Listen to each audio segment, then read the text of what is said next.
कामिनी भाग 5. मागील भाग पाहिला नसेल तर चॅनलवर जाऊन कृपया बघावा. नमस्कार मित्रांनो. कामिनीला अजूनही सुधीरचं बोलणं आठवत होतं. गेल्या आठवड्याभरापासून तिच्यासोबत नीट बोलणारा सुधीर आज परत रागाने बोलला होता. का असे वागतात हे मला कळतच नाहीये. मी यांच्यासोबत वागू तरी कशी? कधी तळ्यात तर कधी मळ्यात. कुठून बुद्धी सुचली होती आई बाबांना आणि या कडूसोबत माझं लग्न लावून दिलं. आज चूक स्वतः केली आणि दोष मला दिला. मान्य आहे, मी म्हटलं चवीनुसार मीठ टाका, पण हे तर बिझनेसमॅन आहेत. यांना एवढं पण कळू नये की मीठ किती घालावं. चोर तो चोर वरून चिरजोर. देवा, एकतर लवकर हे 6 महिने जाऊ दे, नाहीतर काहीतरी चमत्कार करून या सुधीरमध्ये बदल घडव. मला नाही जमणार अशा कुकडूसोबत संसार करायला. कामिनी मनाशीच पुटपुटली. ती विचारांच्या तंद्रीत असतानाच बाबा तिथे आले. कामिनी बेटा, बाबांनी हाक मारली. आवाजावरून तिला बाबा आले ते कळलं. ती म्हणाली, या ना बाबा आत. बाबा रूममध्ये आले. कामिनी बाळा, खुश आहेस ना तू? बाबांनी विचारलं. हो बाबा. काय झालं, असं का विचारताय? कामिनी म्हणाली, मी तुला उगाच दरीत ढकललं असं वाटतंय आता मला. सुधीर कधी सुधरू शकत नाही हे मला माहीत होतं. तरी पण मी तुमचं लग्न लावून दिलं. पण आता मला पश्चाताप होतोय ग, एक बाप म्हणून. बाबा म्हणाले. बाबा हो, असं काही नाही. मी खुश आहे आणि तुम्हाला माहीत आहे का, यांनी माझी माफी मागितली आणि त्यांना खूप गिल्टी वाटत होतं. कारण तुम्ही त्यांच्यासोबत अबोला धरलाय आणि म्हणूनच त्यांनी तुम्हाला कन्व्हिन्स करण्यासाठी आज पूजा केली आणि पोहे पण बनवले. कामिनी म्हणाली. असं आहे तर. तेच म्हटलं, सूर्य पश्चिमेकडून कसा उगवला आज? बाबा म्हणाले. बाबा, कधीही किचनमध्ये पाऊल न टाकणारे सुधीर आज पहिल्यांदाच त्यांनी पोहे बनवले, तेही तुमच्यासाठी. मग तुम्ही घ्या ना त्यांना समजून. माफ करा ना त्यांना. हे असंच चालत राहिलं तर ते विचार करत राहतील आणि त्यांना मायग्रेनचा त्रास होईल. ते चालणार आहे का तुम्हाला? कामिनी म्हणाली. कामिनीच्या प्रश्नावर बाबा निरुत्तर झाले. डोळ्याने जरी ती अंध असली तरी मनाच्या डोळ्यांनी सगळं स्पष्ट दिसत होतं. किती काळजी होती तिच्या बोलण्यात सुधीरबद्दल. तिने तर कधी त्याला पाहिलंही नव्हतं, तरीही इतकं निस्वार्थी प्रेम करत होती त्याच्यावर.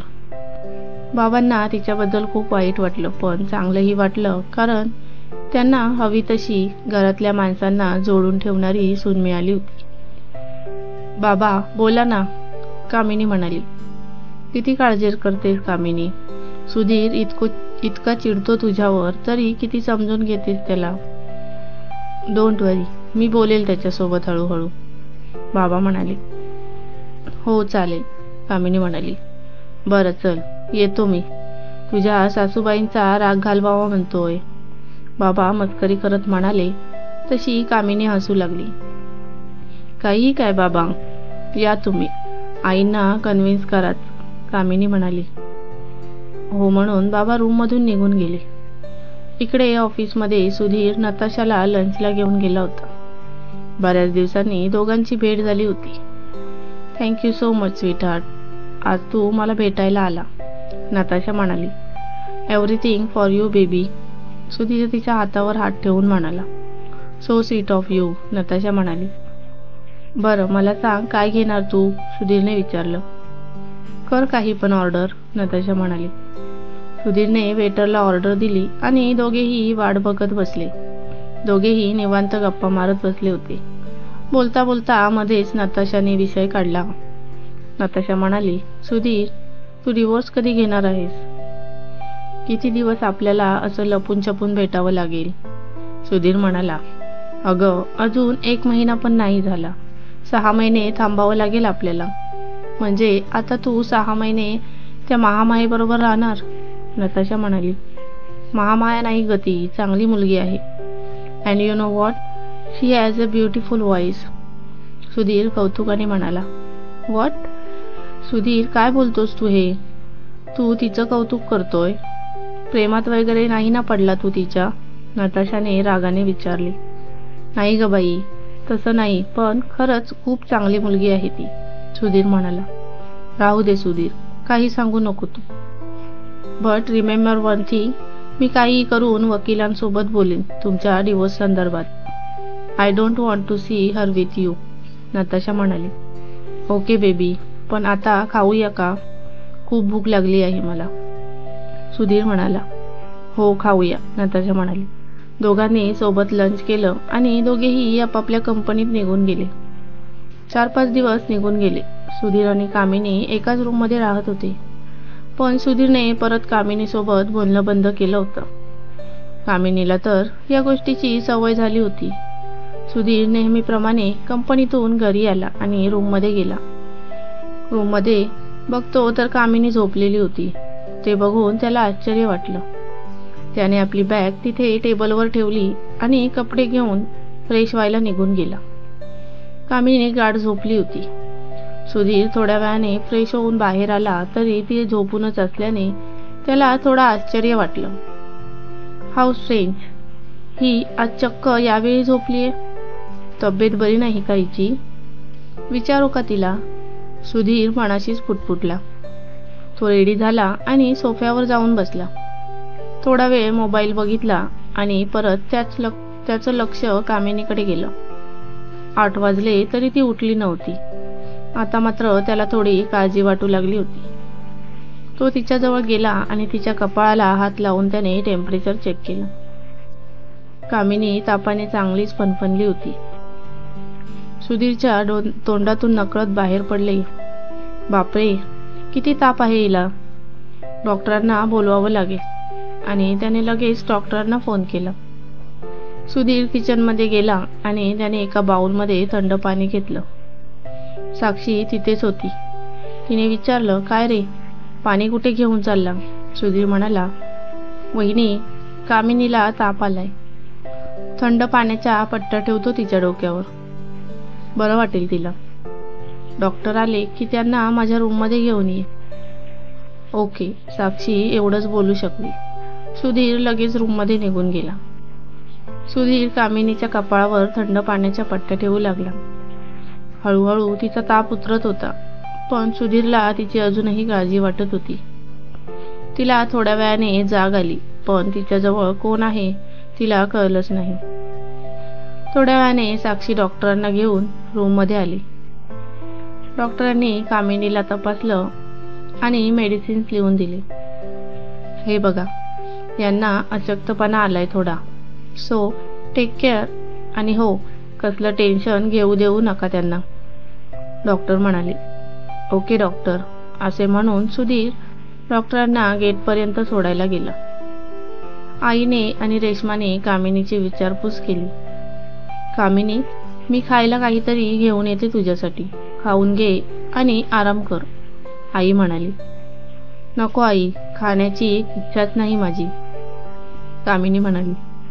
गुपचूप खावं लागेल तुला, नाटकं नको, सुधीर रूममध्ये येत म्हणाला. सगळ्यांनी त्याच्याकडे डोळे विस्तारून बघितलं. काय बघताय असे, भूत बघितलं का? सुधीरने विचारलं.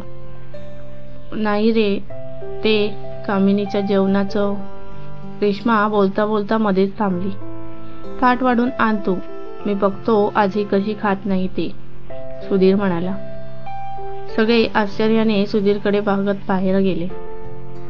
रेश्माही किचनमध्ये गेली. सुधीर कामिनीजवळ जाऊन बसला. काय, कसलं टेन्शन घेतलंस तू? सुधीरने विचारलं. काही नाही सुधीर, कामिनी म्हणाली. मला माहिती आहे तू मला सांगणार नाही, कारण आपलं तसं विश्वासाचं नातं नाही. पण जर खरंच काही प्रॉब्लेम असेल तर सांग मला, सुधीर म्हणाला. कामिनी हो म्हणाली. थोड्या वेळाने रेश्मा जेवणाचे ताट घेऊन आली. मी खाऊ घालतो हिला, तू जा, सुधीर म्हणाला. सुधीर, तुम्ही पण जा ना, मी खाईन, कामिनी म्हणाली.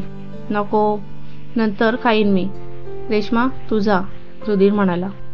रेश्माला सुधीरच्या वागण्याचं आश्चर्य वाटत होतं, पण ती रूमच्या बाहेर निघून गेली. सुधीर कामिनीला एक एक घास भरवू लागला. कामिनीला आज काय प्रतिक्रिया द्यावी हेच कळत नव्हती. किती काळजी घेत होता तो तिची. तिच्या मनात विचार डोकावला किती छान झालं असतं जर मी डोळस असते. सुधीरचं हे काळजी घेतानाचं रूप मला निहाळायला मिळालं असतं.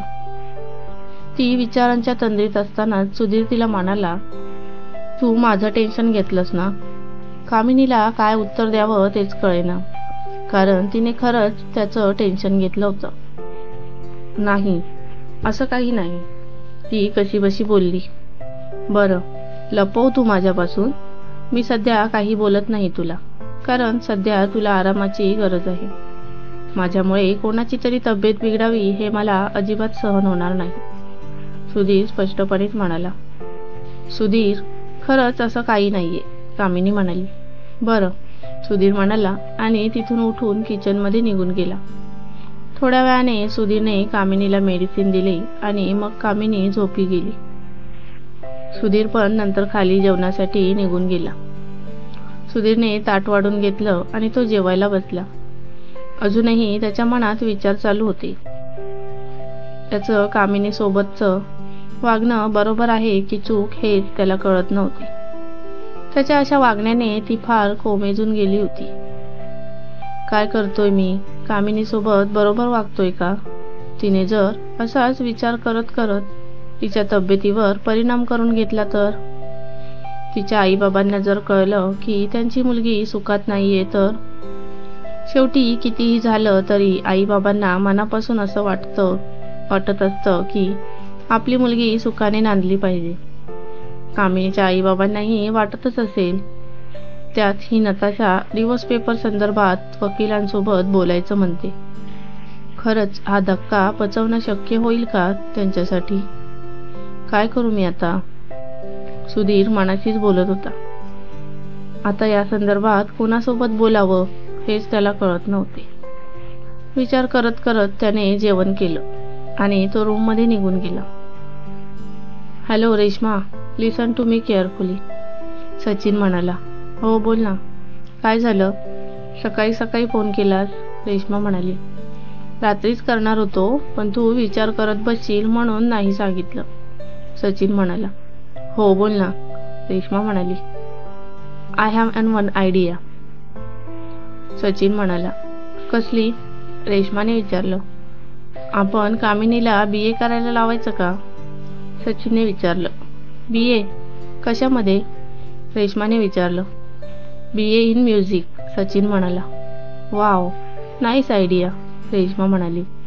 हो, तिने जर डिग्री मिळवली ना तर सुधीर तिला टोमणे तरी नाही मारणार. थोडाफार तरी आदर करेल तिचा.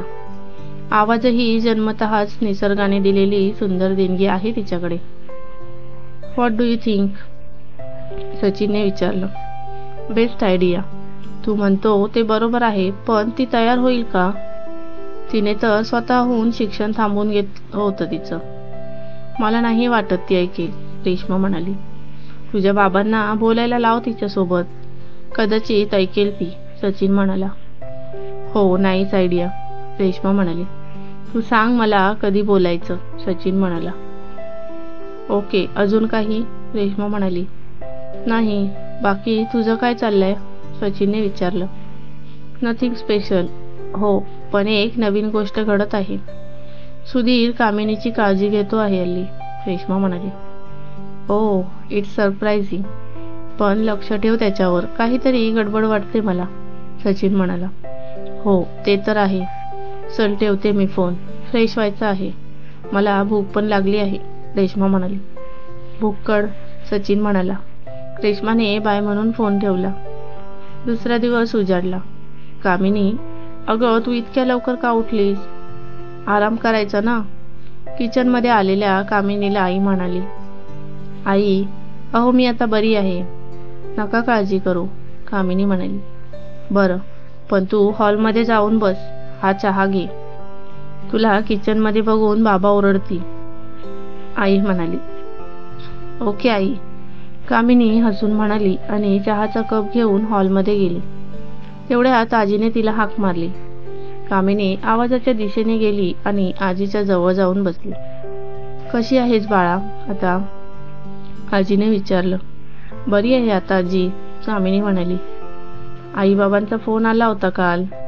लेक कशी आहे त्यांची विचारत होते. मी म्हटलं काळजी नका करू, लेक खूप सुखात आहे तुमची, आजी म्हणाली. ओके आजी, मी करेन त्यांना फोन, कामिनी म्हणाली. आईने आणि कामिनीने चहा घेतला. तोपर्यंत बाबाही पूजा करून बाहेर आले. अरे वा, आज आजी आणि नाचून सोबत आहेत, बाबा म्हणाले. हो मग, किती दिवसांनी पोर आज निवांत सापडली आहे, आजी म्हणाली. बरं, मारा मग गप्पा. कामिनी, तुझ्या सासूबाईंचा लाडका लेक कुठे आहे, बाबांनी विचारलं. झोपले आहेत ते, आज रविवार आहे ना, रात्रीच बोलले ते की 10 वाजेपर्यंत उठणार नाही, कामिनी म्हणाली. असं, मी बघतो कसा उठत नाही ते, बाबा म्हणाले. आज बाबा त्याला झोपेतून उठवायला जाणार होते. अर्थातच त्याची काही खैर नव्हती. आजीच्या हे लक्षात आलं.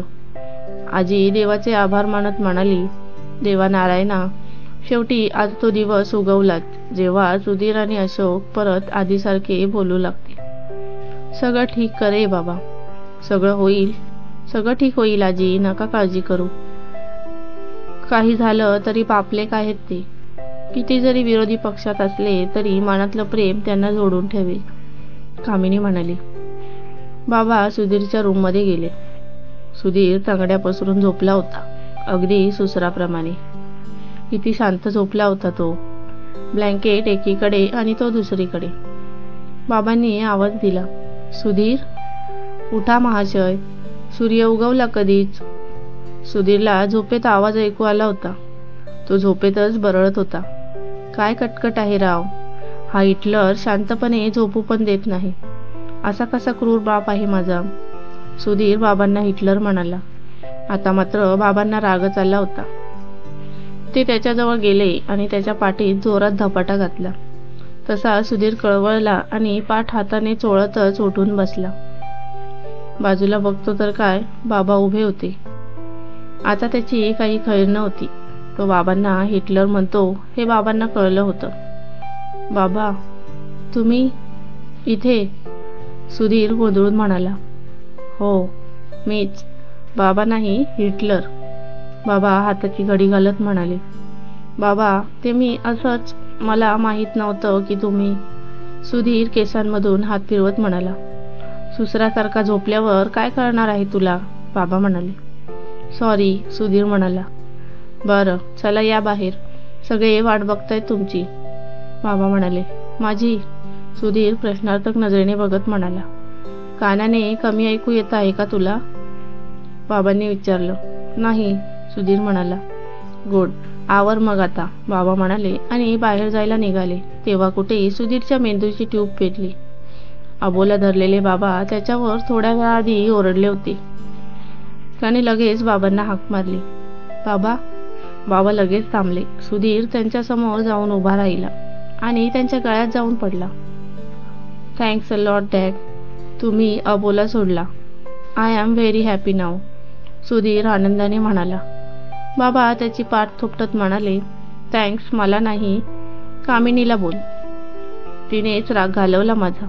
खरंच, सुधीरने आश्चर्याने विचारलं. हो, बाबा म्हणाले. ओके, पण तुम्ही प्लीज परत चिडू नका. खूप अवघड होतं सगळं माझ्यासाठी. प्लीज ट्राय टू अंडरस्टँड मी, सुधीर म्हणाला. हो, आवर तू आता. I am waiting for you, बाबा म्हणाले. आलोच बाबा, सुधीर स्माईल देत म्हणाला. बाबा रूमच्या बाहेर गेले.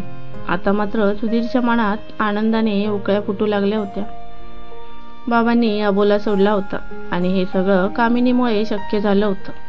सुधीर फ्रेश झाला आणि रेडी होऊन बाहेर आला. सगळ्यांनी आज मिळून नाश्ता केला, तेही कितीतरी दिवसांनी.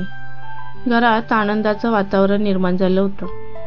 कामिनीचे आभार मानावे असे सुधीरला मनापासून वाटू लागलं होतं. आता सुधीर कामिनीला कशा प्रकारे थँक्यू म्हणेल, बघूया पुढच्या भागात. फ्रेंड, आजचा भाग कसा वाटला कमेंट करून नक्की सांगा आणि व्हिडिओला लाईक आणि शेअर करा. सोबतच चॅनलवर नवीन असाल तर चॅनलला सबस्क्राईब करून बेल आयकॉनचे बटन ऑलवर सेट करा, जेणेकरून नवीन व्हिडिओचे नोटिफिकेशन लवकरात लवकर तुम्हाला मिळेल. पुन्हा भेटूया एका नवीन कथेसोबत. तोपर्यंत धन्यवाद.